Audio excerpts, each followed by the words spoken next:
Good afternoon. If it's a little bit past noon, you know what time it is. It's time for you to cook with me in my kitchen. Welcome to the Queen's Curry Kitchen. I'm Chef Nupur, and it is my job, it is my duty, it is my purpose to make easy, accessible Indian food recipes available to all. So, welcome. Today, we are actually, I might say, we're a little bit late for St. Patrick's Day because today we're making a recipe that's totally green. I know it's not easy being green, but we're doing something healthy and we're working with spinach that comes from our freezer. As you might be aware, we are working with pantry cooking these days. So I decided to dig into my freezer and look what I found. Okay, this is spinach that I bought from the Indian grocery store. Let me open it and show you what it looks like. Believe it or not, it actually comes in a cube form. Hi Nana, how are you? It comes as a cube and it's pretty frozen, but I had to leave it out for a bit, and you see how much moisture is in there? So I had to thaw it out, but the good thing is that it's not, I don't have to chop it, I don't have to blend it, I don't have to do anything. It's ready to eat. So all I did was I took it into my microwave and blanched it for a minute. Okay, so I didn't add anything to it, no salt, nothing yet. This is my spinach. We are going to make spinach flatbreads today, right? So let me quickly familiarize you with all the things that we're going to need for this beautiful project. I'm sure you're going to love it. If you're a mom who's trying to sneak in more greens into your family's diet, I'm telling you, this cheat is going to serve you well. All right. So spinach, the star of our dish.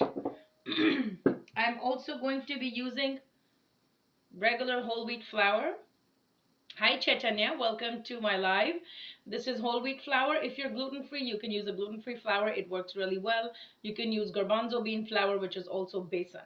Okay, so this is about a cup.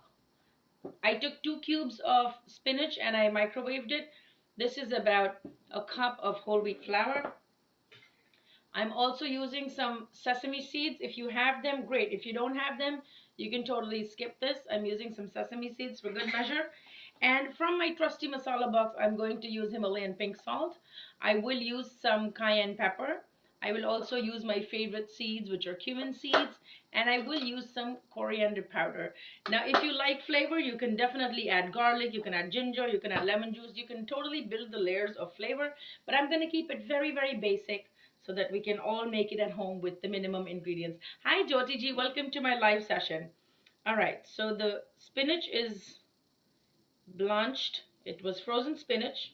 To this I've added, we're not going to add any water just yet because the spinach will actually has released a lot of moisture.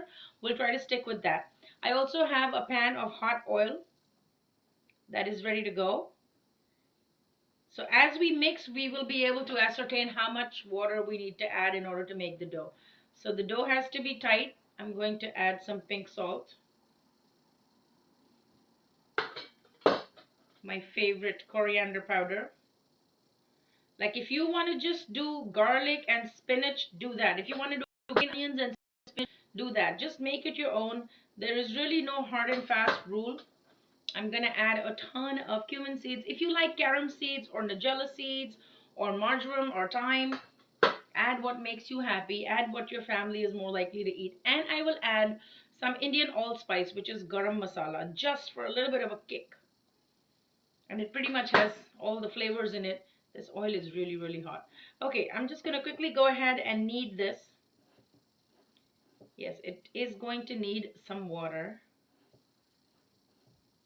I also decided to add some asafoetida because I'm not using garlic or ginger or anything. But if you're using ginger or garlic, you can omit this because they will impart a nice flavor to your dough.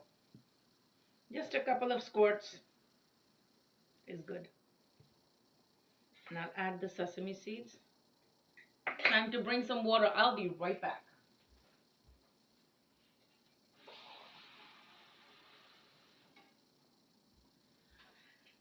Alrighty, sorry about that. I'm going to add water very, very slowly because I don't want the dough to be runny. It has to be a nice, tight, smooth dough. And if you've seen some of my atta making tutorials, you know the consistency we're going for. So the trick is how you know your dough is ready is when your hands are clean and your bowl is absolutely clean. That's when you know your dough is ready. Up until then, you have to keep working. You have to keep working it.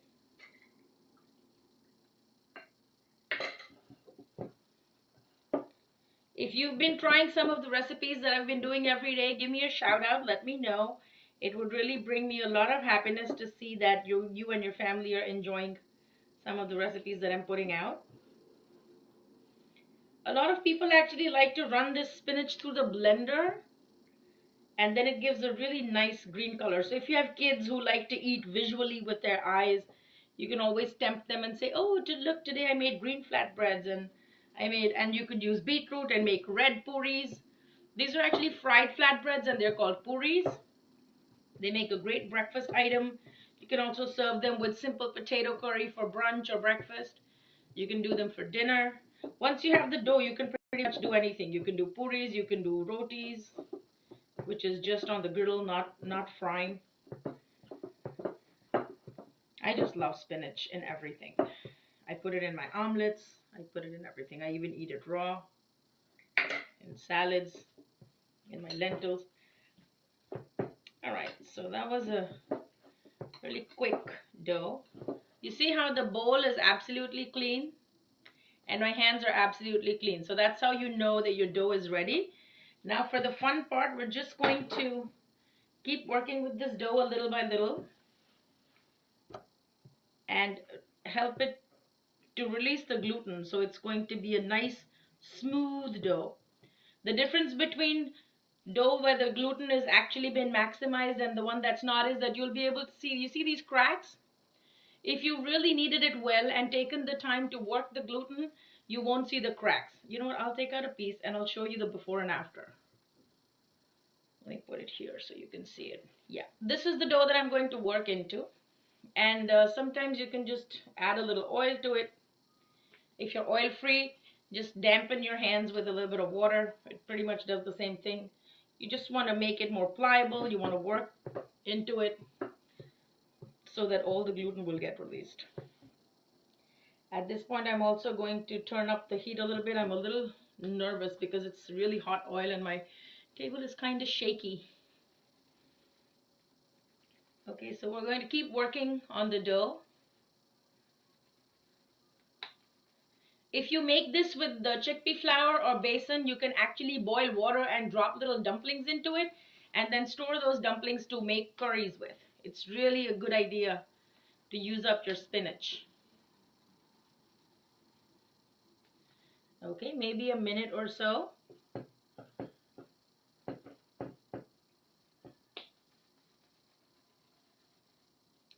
You can work this on the board. The reason I'm not doing it on the board is because there's hot oil and I don't want to shake with it.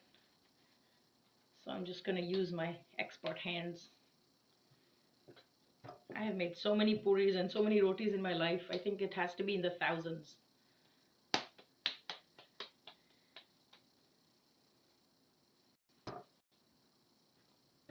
Right, so there are still some cracks. Now I'm going to use water and work into the cracks. Remember, the more moist your dough is, the more steam it will kick up when it hits the hot oil. But you don't want to lose dough because then it's not going to rise up. All right. What happened to my dough? Oh my God. I had a ball of dough. It disappeared on me. Okay, well, whatever. Because I wanted to compare the thing before and the after, but it's gone. Okay. So now from here, we're going to make little tiny balls of dough. You see, it's still a little sticky. I'm going to need a little more oil. So I'll dip my whole, yeah, I'm a little adventurous. Do not try this at home. Like take oil in a bowl or something. And also remember, when you're making puris, you don't want to use the dry flour to dredge your puris. The dry flour actually goes and dissipates in the hot oil and then it starts burning the oil. So you definitely do not want that. So try to roll out your puris using oil, which means your dough actually has to be so perfect that it does not stick to your rolling pin. And in order for you to do that, you have to use oil or maybe the spray can, of olive oil. You could use that as well. So we're going to make little balls and flatten them out like this.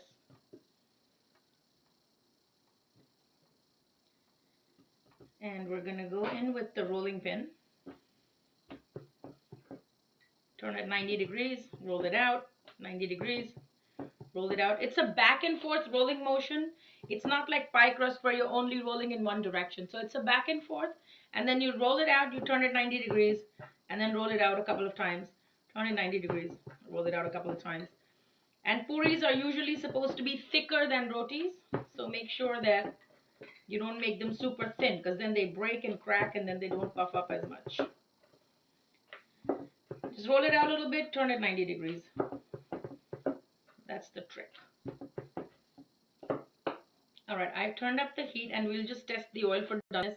A good strategy when you have a lot of puris to make is to actually roll them out first and line them up and then fry them in a batch fry. If you have an air fryer, you should totally try this in an air fryer and let me know how it turns out. I don't have one, but I would love to see how it turns out in an air fryer. My technique is the same. I'm rolling it out back and forth a couple of times, turning it 90 degrees, rolling it out, turning it 90 degrees.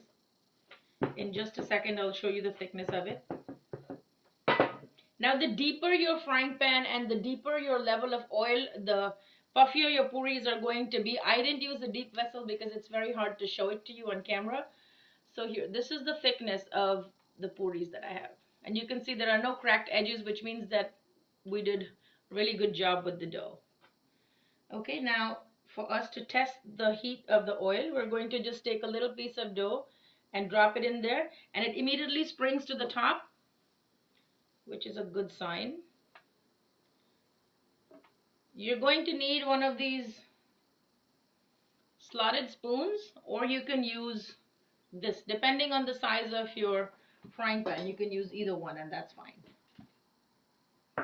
Okay, let's get started with the first one. As soon as you put it in the heat, let me turn the camera so you can see better.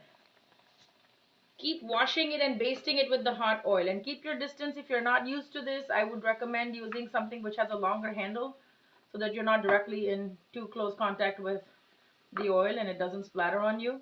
Just keep basting it, and voila. With the hot oil on top and so much heat at the bottom, your puris will puff up. And just give it a couple of seconds on the other side so it gets a nice color as well. Let me get some paper towels. I'm going to pick up the excess. So I do have a really nice potato curry in my fridge, which I'm going to eat this with. And the rest of the dough I'm going to save because my family will eat that tonight. All right, moving to the next one. Hi Tim, how are you? Yes, these are absolutely vegan. It's just spinach and whole wheat flour with a little bit of sesame seeds, some Himalayan pink salt.